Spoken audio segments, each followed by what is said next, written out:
Hi everyone, it's Vicky from createafashionbrand.com and fashionserviceshongkong.com. This week I got an email from Laura in Germany, and Laura asks, I'm starting to create my garments for my fashion brand. Can I just copy the measurements given on a competitor's website? Okay, Laura. There's a few issues with that.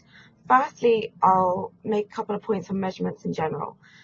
Measurements are really complicated. If you've watched some of my other videos, if you've read any of my blog posts on createafashionbrand.com, you'll know there's a lot more to understanding measurements on the body and on garments, because they are different things, than you would initially expect. The other thing about kind of measurements in general is that when you're doing research for your brand and you've got a list of competitors, it's a really good idea to go and look at how their products fit their customers, because it might be that, you know, their customers, competitor to you, customers are going to be the same. They're going to be your customers as well. So it might be a really good idea to check social media, if there are any comments about how products fit. You know, people quite often complain when things are too tight, too big, etc. You know, lots of different comments about the products. So that's a really good idea, is to go and check what your competitors are doing, of course. However, on the measurements specifically, you have to be very, very careful, and there's a few reasons for this. Now, my first reason is the internet in general. Many people like you, Laura, and anyone else watching this video, and clients that come to me, not everybody is experienced in the fashion industry and manufacturing, and that's fine. But you have to remember that not every piece of information that goes up on a web page or is on the internet is accurate. So you've got to be really careful about the sources that you are, you know, essentially copying. And I'll get on to why I say that in a minute. But you've just got to be really, really, really careful about the source of information. There used to be a game that we used to play at school, and bearing in mind I'm very old, but the teachers would make us all sit in a circle, and they'd start with one person, and he'd whisper or she'd whisper something to the next person, and they'd whisper and whisper, and it'd go all the way around the circle till it got back to the start again. And the last person would say what they heard, and the first person would say what they said. And the two things were never the same. It would always change as it went around the circle. People heard different things. People thought people said something else, etc. So it changed as it went around the circle. You've got to be really careful, especially on the internet, depending on who's writing a lot of these things, that the information is accurate, and you know definitely that it's accurate. So just be a bit careful about that. And that really relates to anything and any source of information that you're using to help you build your brand, or anything else. You know, this whole thing about fake news, it exists, unfortunately, so we do have to be very careful about that. The other couple of things that I can tell you in terms of measurements, and obviously measurements is a huge topic, and I definitely cannot cover that in 5 minutes.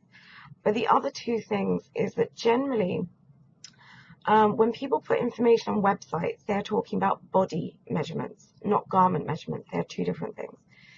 So, for example, if you've got a waist of, let's say, 80 centimeters, you know, all the way around, 80 centimeters, and it says on the website, size 12 is 80 centimeters waist. If you actually bought a pair of jeans or a skirt or something from that brand, you got it home and you actually measured the waist, I guarantee you it wouldn't be 40 centimeters. It would be like 41, 42, something like that. Because designers understand that the body is your shell, it's your kind of core thing, but you then have to dress it, and you have to layer things on top of each other, which is why if you bought, let's say, some underwear, a t-shirt, a jumper, and a coat, you'd buy the same size, but if you took all of those things home and measured exactly the same part of all of them, again, they would all have different measurements, because you have to layer them on top. So there's quite a lot to understand the difference between body measurements and garment measurements. The last one, and I think this is really, really important for everyone to know, is that you might have an issue with copyright infringement. You could be breaking the law. Because depending on the information that is on that web page, measurements are the same as design. Copyright doesn't just apply to the design of a product. It applies to its construction, its measurements, and anything else technical that goes on within that product.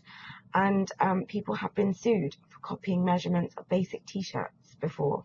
So you've got to be really, really careful what it is that you're copying. And that's the same for anything. You should never, ever copy directly designs, measurements, information, pictures, anything. They are all covered by various different types of IP, intellectual property, the most common of which is copyright, which you don't have to register for. It is automatic once that information is down on paper in a tangible thing that you can see and read and there is evidence for. So please, please be very, very careful about doing that. You really shouldn't do it. If you are looking for information, the best place I can tell you to is go watch more of my videos, read more of my blog posts, and I will give you some links to them at the end of the video and in the description box, of course.